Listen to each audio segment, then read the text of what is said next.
बिस्मिल्लाहिर्रहमानिर्रहीम। अस्सलाम वालेकुम नाज़रीन मोहतरम, इससे पहले आप इस कहानी की 219 एक साथ सुन चुके हैं। अब किस्त 220 मुलाहिज़ा फरमाएं। इस दौरान मुझे इत्तला मिल चुकी थी कि ज़फ़र जमाल को कमरा नंबर 777 दिया गया था, जो मुझसे एक फ्लोर ही ऊपर था, और न जाने क्यों ये एक लकी नंबर महसूस होता था। मैं सीढ़ियों के रास्ते ऊपर पहुंच गया। राहदारी में 3 गार्ड्स तैनात थे।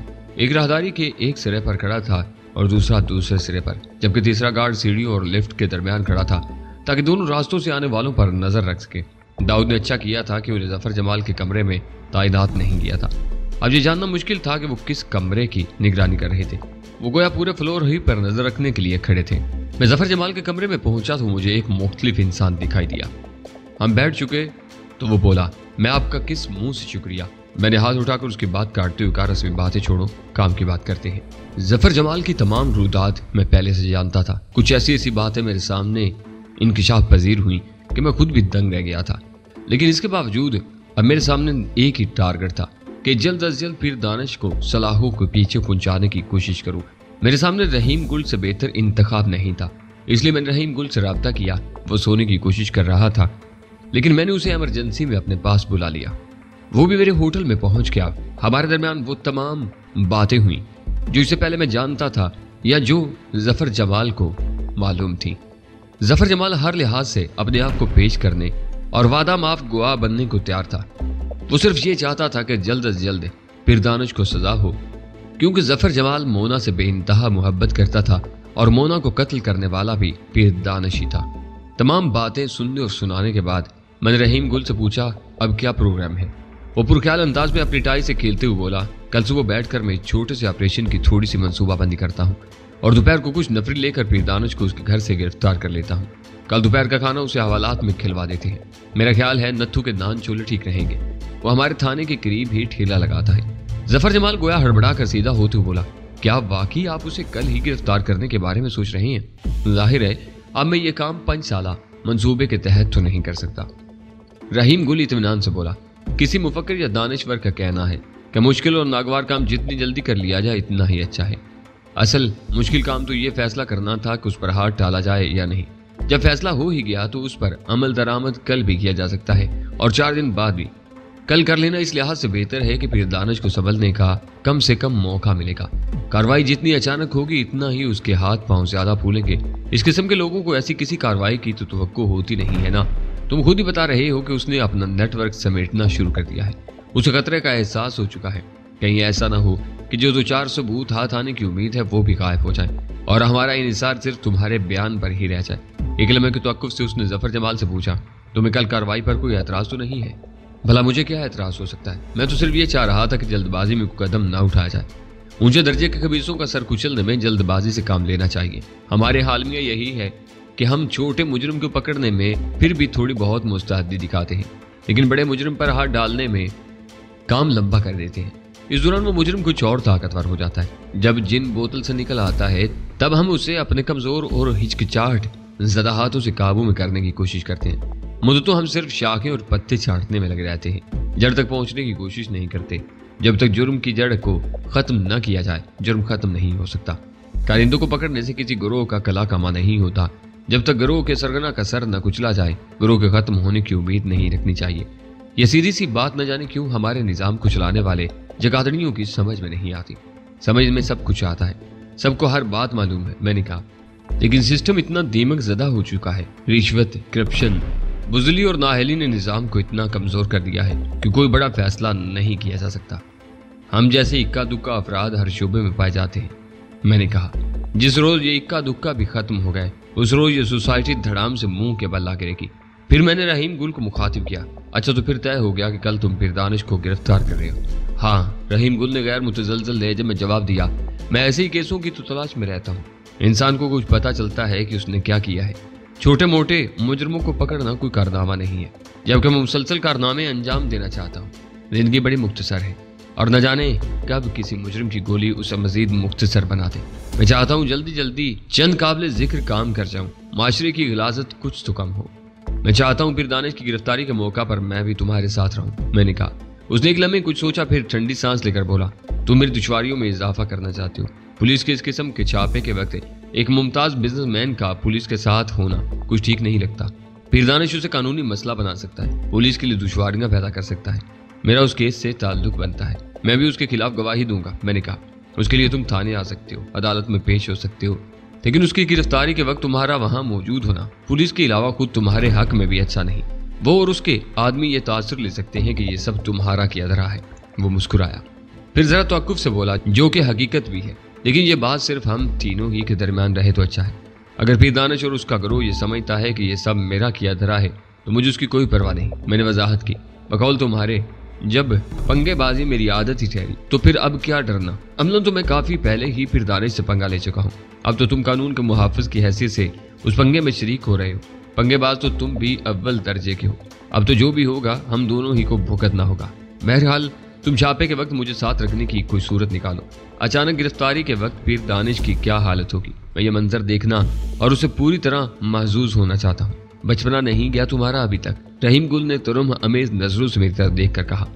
हर आदमी के अंदर जिंदगी भर एक बच्चा छुपा बैठा रहता है बड़े मियाँ, ये भी किसी मुफक्कर या दानिशवर ने कहा है। मैंने जवाब दिया, फ्राइड ने कहा है जाहिल आदमी। रहीम गुल ने गोया मेरे इल्म में इजाफा किया। कहा होगा, मैंने बेपरवाही से कहा। वैसे किसी ने यह भी कहा है कि ये मत देखो कौन कह रहा है, ये देखो कि क्या कह रहा है। फिलहाल ये बताओ कि तुम क्या कह रहे हो। किस सिलसिले में? उसने सादगी से पूछा। ये जो मैं इतनी देर से तुम्हारे सामने दस्त बस्ता दरख्वास्त कर रहा हूँ, इसके सिलसिले में। मैंने जवाब दिया, मालूम ही तुम क्यों पीर दानिश की गिरफ्तारी का मंजर देखने पर तुल गए हो। चाहे तुम्हें बचपन में फिल्म थिएटर वगैरह देखने की बहुत आदत रही है, लेकिन मैं तुम्हें बता दूं कि असल जिंदगी में इस किस्म के मनाजर में कोई खास ड्रामा नहीं होता। ना तो घन घरे के साथ लंबे चौड़े मुकालमों का तबादला होता है और ना ही पस मंजर से ड्रामाई मौसीकी उभरती है। बस माहौल में बेपनाह कशीदगी होती है, तसादुम का भी थोड़ा बहुत खतरा होता है। तुम्हें कोई मजा नहीं आएगा। रहीम गुल ने गोया मुझे बाज रखने की कोशिश की। बेफिक्र हो, अगर मुझे मजा ना आया तो मैं तुमसे टिकट के पैसे वापस नहीं मांगूंगा और ना ही कुर्सियां तोड़ूंगा। मैंने वादा किया। बहुत डीठ आदमी हो, तुम नहीं मानोगे। वो चंद में कुछ सोचता रहा, फिर बोला, एक सूरत हो सकती है कि तुम पुलिस की वर्दी में पुलिस पार्टी में शामिल होकर मेरे साथ चलो। एएसआई या हेड कांस्टेबल वगैरह बनना पसंद करोगे? इस मुहिम में शामिल होने के लिए तो मैं खाक रूप बनना भी पसंद कर लूंगा। मैंने जवाब दिया, तुम सुबह ही मुझे किसी पुलिस वाले की वर्दी, टोपी और जूते वगैरह भिजवा देना।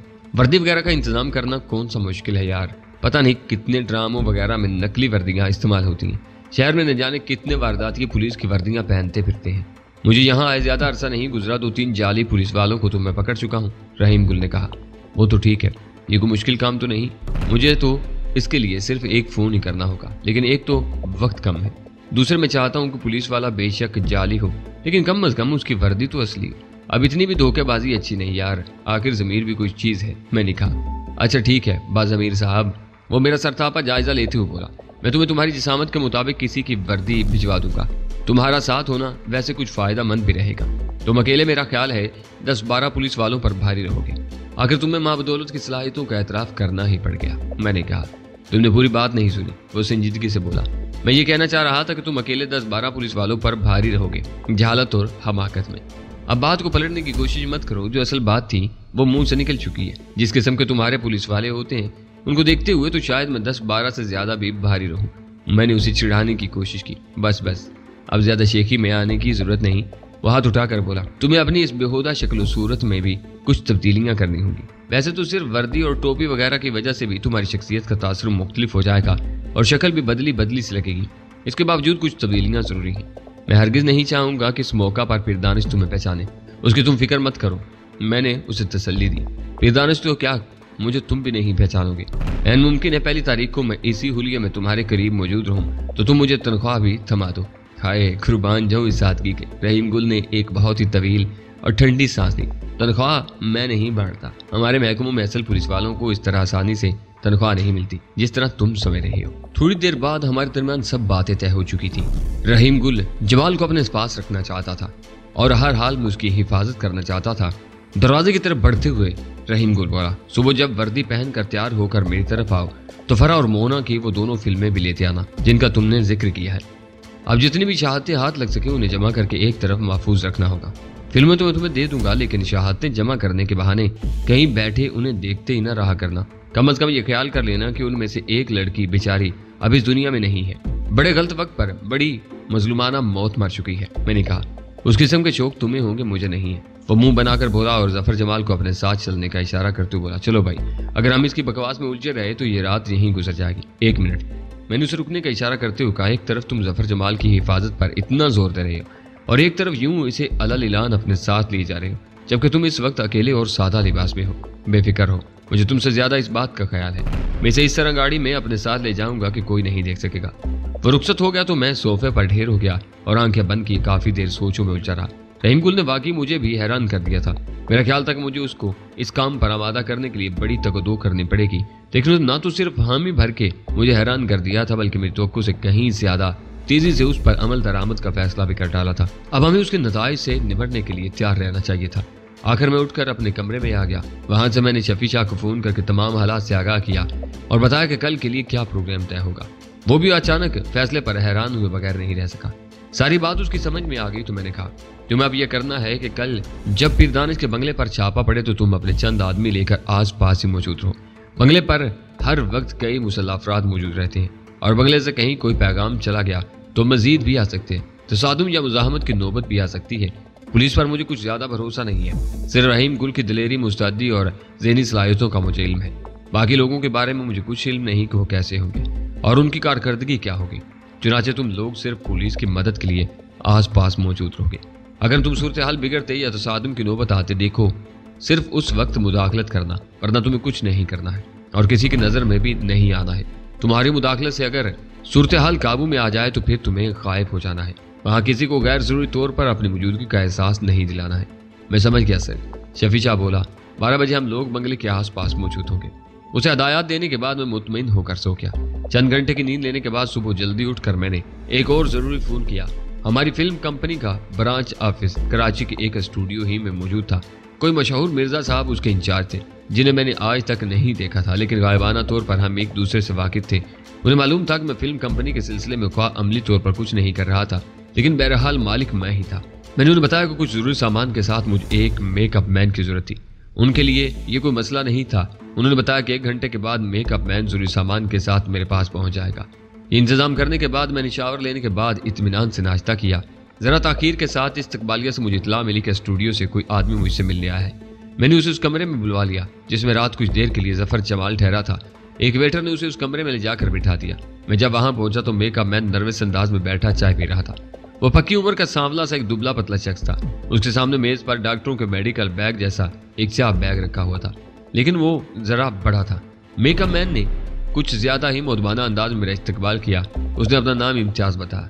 मैंने उसकी हदायत के मुताबिक गले में कपड़ा वगैरह बांध कर ड्रेसिंग टेबल के आईने के सामने बैठते हुए कहा, इम्तियाज साहब, आपको ज्यादा लंबा चौड़ा काम नहीं करना है। बस मेरे चेहरे पर जरा मोटी मोटी बारों मूंछों का इजाफा कर दें, क्योंकि वो रातों रात नहीं उग सकती।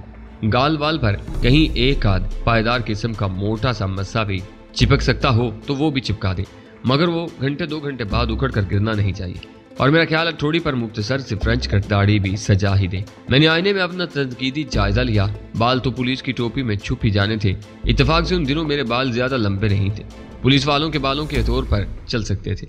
आंखें छुपाने के लिए मैं तारीक चश्मा लगा सकता था। मुझे यकीन था कि इतनी तब्दीलियों के साथ पुलिस की वर्दी में पीर दानिश भी मुझे करीब से पहचान नहीं सकेगा।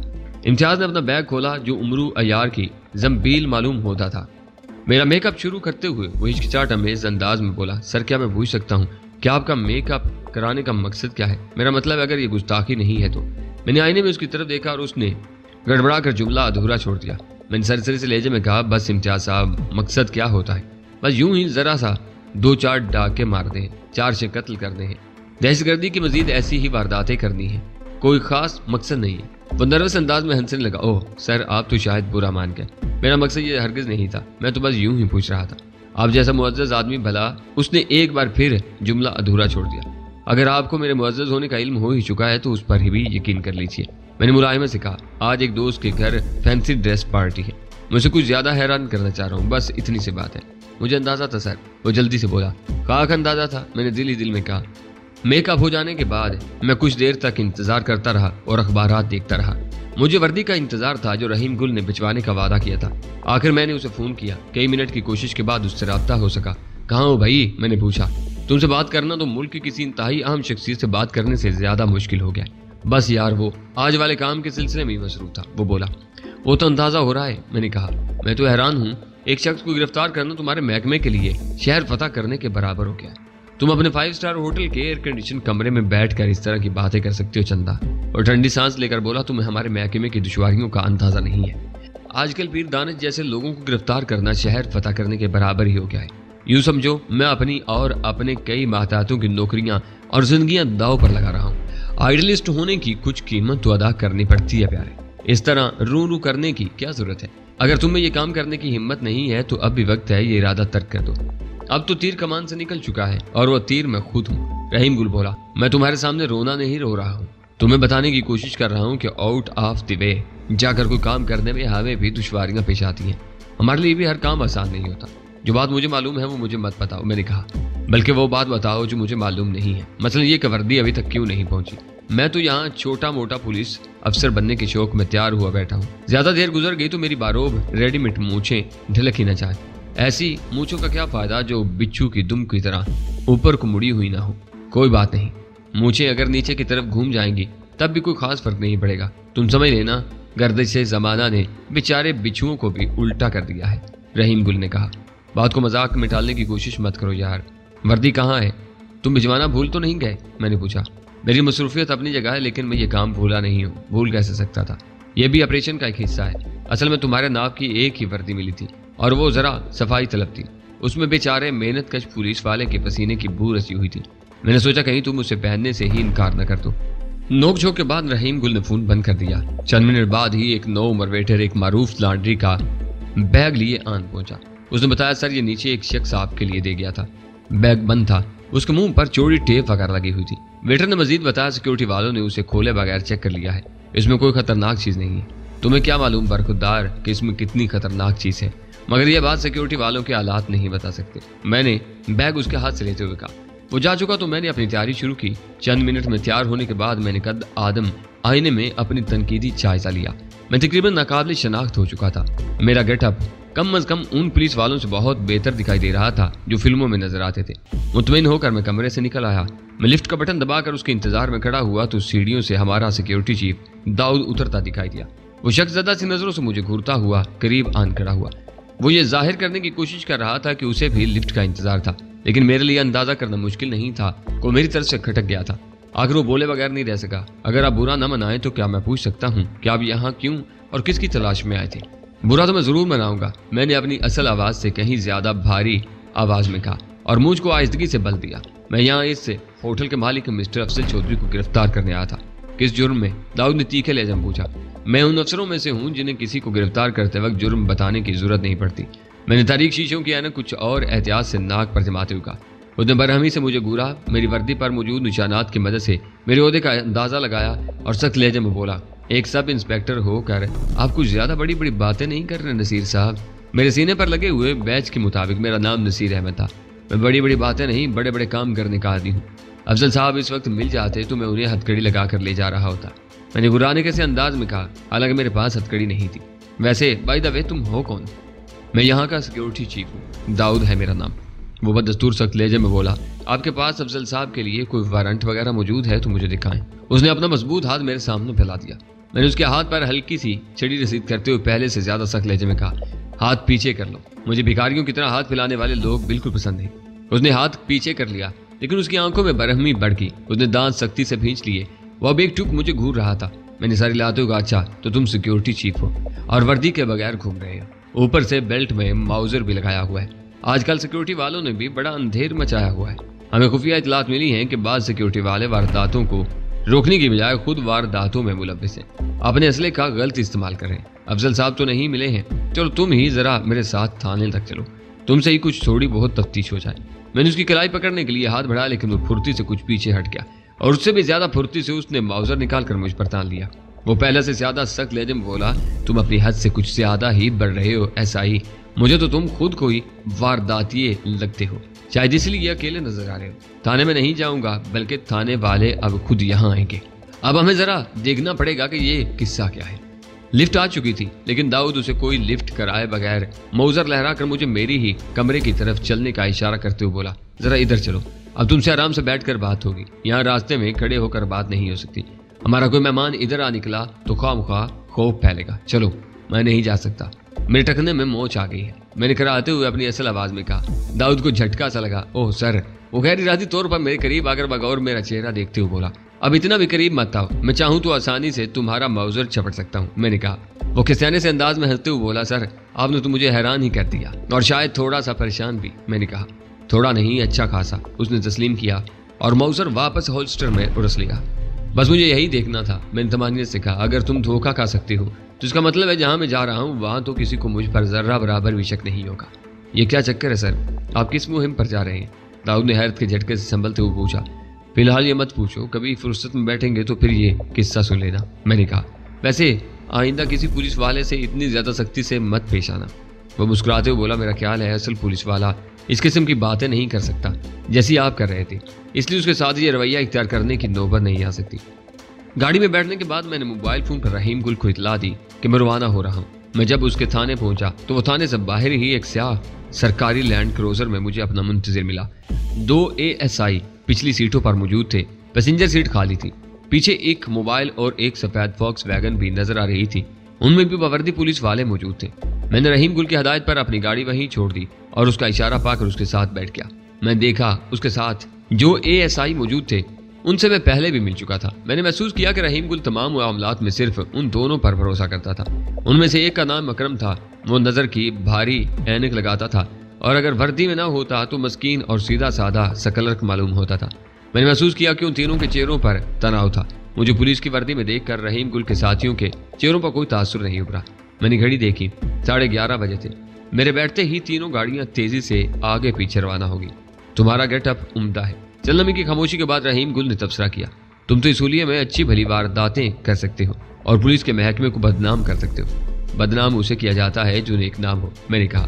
रहीम गुल खिड़की में कोने टिका कर गर्दोपेश का जायजा लेने के बाद मेरी तरफ देखते हुए बोला, बाकी लोगों को अकरम अब बताने गया है कि हम किस मिशन पर जा रहे हैं। मैं समझ चुका हूँ। मैंने गहरी सांस लेकर घड़ी देखी। उस दौरान मेरी नजर आगे एक गली के कोने पर खड़ी एक सफेद कार पर पड़ी। कार एक बंगले के गेट के करीब कुछ इस तरह खड़ी थी जैसे अंदर से किसी की आमद की या फिर गेट खुलने की मुंतजिर हो। उसकी अगली सीट पर कोई चेहरे के सामने अखबार फैलाए बैठा था। दफातन उसने अखबार जरा सा हटाकर लैंड क्रूजर की तरफ देखा और मैं गहरी सांस लेकर रह गया। गो के फासला काफी था और वो शख्स फ्लैट हैट, डार्क ग्लासेस भी लगाए हुए था। उसके बावजूद मैंने उसे पहचान लिया। वो शफी शाह था। उस हुलिये में वो एक खलंडरा अमीर ज्यादा ही मालूम हो रहा था। गाड़ी में उसके सिवा कोई नहीं था। न जाने उसने अपने आदमियों को कहां और किस तरह फैलाया था। उसके लिए पुलिस से जरा दूर रहना भी जरूरी था। बहरहाल मुझे इस सिलसिले में कोई फिक्र नहीं थी। शफी शाह उन कामों में माहिर था। मालूम नहीं उसने भी मुझे पहचाना था या नहीं। उससे पहले कि रहीम गुल उसकी तरफ मुतवज्जा होता, उसने अखबार छोड़कर गाड़ी स्टार्ट की और दूसरे इला में उसकी गाड़ी मोड़ पर घूमकर नजर से ओझल होगी। चलने में बाद अकरम लौट आया और खामोशी से गाड़ी में बैठ गया। रहीम गुल ने गाड़ी आगे बढ़ाते हुए कहा, छापे की खबर सुनकर हमारे आदमी परेशान तो नहीं हुए होंगे? नहीं, ये गनीमत है कि वो ज्यादा परेशान नहीं हुए, अकरम ने जवाब दिया। अलबत्ता हैरान जरूर नजर आ रहे हैं। खौफजदा तो नहीं है? रहीम गुल ने पूछा। नहीं, अकरम ने जवाब दिया। उन्हें मालूम है ऐसे मामलात में ज्यादा जिम्मेदारी अफसर पर होती है। दोनों गाड़ियां रेंगती हुई हमारे पीछे आ रही थी। उनके और हमारे दरमियान फासला अब बढ़ गया था। कुछ ही देर बाद रहीम गुल ने गाड़ी पीरदानिश के अजीम उशान बंगले के सामने ले जाकर रोकी। मुझे देखकर हैरत हुई कि बंगले का बुलंद वाला गेट फौरन ही खुल गया। अंदर बंगले की तवीलो अरेज ड्राइवे में और गेट के दोनों तरफ क्लाशंको बरदार मुहाफिज खड़े नजर आ रहे थे, मगर उनके अंदाज में बेपरवाही थी। वो अलर्ट नहीं थे। पुलिस की लैंड क्रूजर देखकर भी उनके अंदाज में कोई फर्क नहीं पड़ा।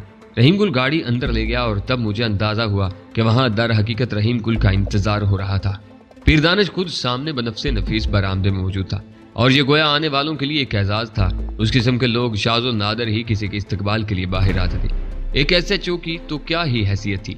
इससे कहीं बड़े बड़े ओहदे वालों को बहुत देर तक उनके ड्राइंग रूम में बैठकर इंतजार करना पड़ता था। पीरदानिश के दाएं बाएं 2 चमचा किस्म की शख्सियतें मौजूद थी। गो के उनमें से एक 3 पीस सूट में था और अपनी हरकत और सकनात से हद्दुल इम्कान मुअज़्ज़ज़ नजर आने की कोशिश कर रहा था, लेकिन चमचागिरी ने गोया उसके चेहरे पर अपने नकूश छोड़े हुए थे। पीरदानिश आज अपने हुलिये से वाकई कोई पीर नजर आ रहा था। उसके सर पर ऊंची सी टोपी थी जिसका ऊपरी हिस्सा गुंबद से मुशाबा था और वो एक भारी भरकम किस्म का लिबादा पहने हुए था जिस पर खूबसूरत जरी का काम था। लिबादा दूर ही से झिलमिल करता दिखाई दे रहा था। पीरदानिश शख्सियत से मार खाता था, वरना उस हुलिये में वाकई बहुत मुतासर कुन और बारोब नजर आ सकता था। मगर यही चीज उसे और भी ज्यादा बाकमाल आदमी साबित करती थी कि उस शख्सियत के साथ उसने क्या मकाम बनाया था और कहां पंजे गाड़ लिए थे तरीके ख्वाह कुछ भी थे, लेकिन वो जितना ऊपर पहुंच चुका था उस मकाम तक पहुंचना हर एक के बस की बात नहीं थी। हम चारों गाड़ी से उतरकर उसकी तरफ बढ़े। गेट हमारे हक में बंद हो चुका था। आम हालात में पुलिस वालों के पास ज्यादा से ज्यादा एक एक गन होती है, लेकिन हमारे पास उस वक्त दो दो गन्ने तो जाहिरी तौर पर नजर आ रही थी। मेरे अंदाजे के मुताबिक मेरी तरह मजीद एक आधा हथियार सब ने छुपा भी रखा था। ताहम पीर दानिश ने गोया उस बात पर कोई तवज्जो नहीं दी। वो खुश दिली से मुस्कुरा रहा था। बारी बारी उन तीनों ने हम सब से मुसाफा किया। पीर दानिश ने मेरी तरफ कतन कोई तवज्जो नहीं दी। उसकी तमाम तर तवज्जो सिर्फ रहीम गुल पर थी। मेरे हक में यही बेहतर था, गो कि मुझे तवक्को नहीं थी कि अच्छी खासी तवज्जो देने पर भी वो मुझे पहचान पाता। उसके बावजूद मेरे ख्याल में ये उसकी नजर में ना आना ही बेहतर था। अलबत्ता मेरे लिए कदर तशवीशनाक बात यह थी कि ऊपर टेरेस पर उसकी माँ, जिसे मैंने दिल ही दिल में गार्ड मदर का नाम दिया था, मौजूद थी और गहरी नजर से फर्दन फर्दन हम सब का जायजा ले रही थी। उसकी नजरें बरमे की तरह इंसानों को अपने वजूद में गढ़ती हुई महसूस हो रही थी। उसके दाएं बाएं उस वक्त दो खूबसूरत और नोकेज लड़कियां मौजूद थीं। उनमें से एक तो जापानी लड़कियों की तरह जरा छोटी और चिपटी नाक के साथ इतनी क्यूट लग रही थी कि बेख्तियार मेरे कदम रुकने लगे। दिल चाहा कि एक लम्हे के लिए रुक कर जरा बेहतर तौर पर उसका जायजा लिया जाए, लेकिन मुझे फौरन ख्याल आ गया कि इस वक्त मैं अफसल नहीं था और ना ही किसी होटल या क्लब में था। इस वक्त मैं एक फर्शनास पुलिस ऑफिसर था और बड़े अहम मिशन पर आया हुआ था। अगर मैं असली पुलिस वाला होता तो शायद इस किस्म के फजूल ख्यालात मेरे जहन में जगह ना पाते और मैं आराम से रुक कर गहरी नजर से उस जापानी गुड़िया का जायजा ले लेता। मालूम नहीं दोनों माँ बेटा किसी के इस्तकबाल के लिए कमरे से निकलते वक्त भी दाएं बाएं दो अफराद को खड़े रखना क्यों जरूरी समझते थे। मैंने बाज तस्वीरों और कुछ तारीखी फिल्मों में देखा था कि बादशाह सलामत या मलका आलिया तख्त पर नीम दराज होती थी तो दाएं बाएं दो खादमा या कनीजें खड़ी पंखे हिलाती नजर आती थी। हम बरामदे के करीब पहुंचे तो टेरेस हमारे सरों के ऊपर आ गई और यूं गार्ड मदर हमारी नजरों से ओझल हो गई। पीर दानिश मुसाफा कर चुका तो दोनों हाथ फैलाते हुए बोला, ज़हे नसीब ज़हे नसीब, रहीम गुल साहब तशरीफ लाइए। मैंने सोचा खुद बाहर निकल कर इस्तकबाल करूं। मुझे पल पल की इत्तला मिल रही थी कि कब आप थाने से रवाना हुए और कब घर के करीब पहुंचे। मैं तो समझा था कि आप कभी इस गरीब खाने को रौनक नहीं बख्शेंगे। मेरी धड़कन जरा तेज हो गई। उस बदबख्त को क्या वाकई रहीम गुल की तमाम तरह एहतियातों के बावजूद पल पल की इत्तला मिल रही थी? यह तो कोई अच्छा शगुन नहीं था। क्या उसे यह भी मालूम था कि हमारे साथ मजीद पुलिस फोर्स भी थी जो कुछ देर बाद उसके गरीब खाने के गिर्द घेरा डालने वाली थी? इनकसार के बाद अल्फाज का इस्तेमाल भी बाज़-औक़ात सितम ज़रीफ़ाना लगता था। अगर उस खाना खराब पीर दानिश का घर गरीब खाना था तो फिर अमीर खाना न जाने किसे कहा जा सकता था। पीर साहब, मैं आपकी दावत के जवाब में नहीं आया, मैं तो खुद अपने तौर पर आया हूँ, या यूं कहिए कि हालात मुझे ले आए हैं। रहीम गुल ठहरे ठहर लहजे में बोला। पीर दानिश के चेहरे पर कोई तगय्युर नजर न आया। यह अंदाजा लगाना मुश्किल था वो इस वक्त क्या सोच रहा था। वो बददस्तूर खुश दिली से बोला, चले खैर किसी तौर भी सही आप आ गए, यही सबसे अहम बात है। फिर उसने जरा तिरछी नजरों से हम तीनों की तरफ देखा और कहा, वैसे ड्यूटी के औकात में इन कलफ लगी वर्दियों में इस तरह पुरतकल्लुफ से अंदाज में आने के बजाय आप फारिग वक्त में सादा लिबास में सारी मसरूफियात ज़हन से झटक कर हमारे पास आते और रिलैक्स होकर बैठते तो मुलाकात का लुत्फ ही कुछ और होता। पीर साहब, मुझे तो यूं लगता है कि मेरे पास फारिग वक्त तो कोई होता ही नहीं। वैसे भी मैंने अर्ज किया ना कि मुझे दर हकीकत हालात यहाँ ले आए हैं। रहीम गुल मुलायमत से बोला, खैर अगर हालात भी ले आए हैं तो इस पर इतना अफसुर्दा होने की जरूरत नहीं, शायद इसी में आपकी बेहतरी हो। पीर दानिश ने हल्का सा कहका लगाया। फिर उसने मुशफ़क़ाना अंदाज में रहीम गुल की कमर पर हाथ रखते हुए उसे अंदर चलने का इशारा किया। मैंने आखिरकार यही महसूस किया कि उसे किसी गड़बड़ का एहसास नहीं था। वो बिल्कुल बेफिक्र और मुतमिन और मसरूफ नजर आ रहा था। रहीम गुल गो के उसके इशारे पर आगे नहीं बढ़ा था, लेकिन पीर दानिश उसे उसका रस्मी तकल्लुफ और हिचकिचाहट समझते हुए बोला, इंस्पेक्टर साहब, आप बेशक ताखीर से आए हैं, अकेले नहीं आए और वर्दी में आए हैं। इसके बावजूद हम आपकी खातर मदारत में कोई कसर नहीं उठा रखेंगे। चले जाना, अंदर चलिए। रहीम गुल ने एक लम्हा सोचा। हमें बाकी पुलिस फोर्स को मोहलत देनी थी कि वह बंगले के गिर्द मुनासिब हिकमत अमली के साथ घेरा डाले। शायद यही सोचकर रहीम गुल उसके साथ आगे बढ़ गया। मैंने जरा गर्दन घुमा कर देखा। पीर दानिश के कलशंकोप बरदार मुहाफिज बेपरवाही से इधर उधर फिर रहे थे। शायद उनके लिए पुलिस वालों का यहाँ आना कोई खास बात नहीं थी। कोई बात नहीं था वो समझ रहे हों कि इंस्पेक्टर साहब अपनी तरक्की के लिए कोई सिफारिश या फिर रूहानी अमल करवाने आए होंगे। पीर दानिश के साथ हम एक अजीम उशान ड्राइंग रूम में पहुंचे। मैं सोच रहा था कि आम पुलिस वाले तो वाकई इन अजीम उशान महलों में कदम रखते ही मरूब हो जाते होंगे। जब कानून के मुहाफिज मरूब या खौफजदा हो जाएं तो समझ लेना चाहिए कि मुजरिम को आधी फतेह वहीं हासिल हो गई है। हम नहायत गदीले सोफे में धंस चुके तो पीर दानिश बोला, इतने तकल्लुफ से बैठने की जरूरत नहीं, इत्मीनान से ढीले ढाले होकर बैठिए। ड्यूटी को भूल जाइए और इस घर को अपना घर ही समझिए। मैं इस घर को अपना घर कैसे समझ सकता हूँ पीर साहब? रहीम गुल बोला, मैं जिस अपार्टमेंट में रहता हूँ उसकी कीमत से ज्यादा का तो सिर्फ इस ड्राइंग रूम में फर्नीचर मौजूद है, और मैं तो खुशकिस्मत हूँ कि मेरा ताल्लुक एक आसूदा हाल छोटे से जमींदार घराने से है, इसलिए मैं पोश इलाके के एक अच्छे अपार्टमेंट में रहता हूँ, वरना इंस्पेक्टर और उससे छोटे ओहदे के बाज पुलिस वाले ऐसे फ्लैटों और क्वार्टरों में भी रहते हैं जिनकी हालत मौजूदाड़ों के खंडरात से मुशाबा है। बहुत ही बेवकूफ पुलिस वाले होंगे। रहीम गुल साहब, पिरदाना ने एक गुंजीला सा कहका लगाया, आज के दौर में आपके महकमे में ऐसे अफराद कहाँ रह गए हैं? चिराग लेकर ढूंढने पर भी बड़े औखे मिलते हैं। ढूंढने वालों को बहरहाल मिल ही जाते हैं। रहीम गुल ने हस्बे आदत इसरार किया, बाज एहतियात पसंदों को तो हमने ऐसे हाल में रहते देखा है। पिरदानश मुस्कुराते हुए बोला, उनका मामला शायद ये होता है कि बनाकर फकीरों का हम भेस गालिब तमाशाए अहले करम देखते हैं।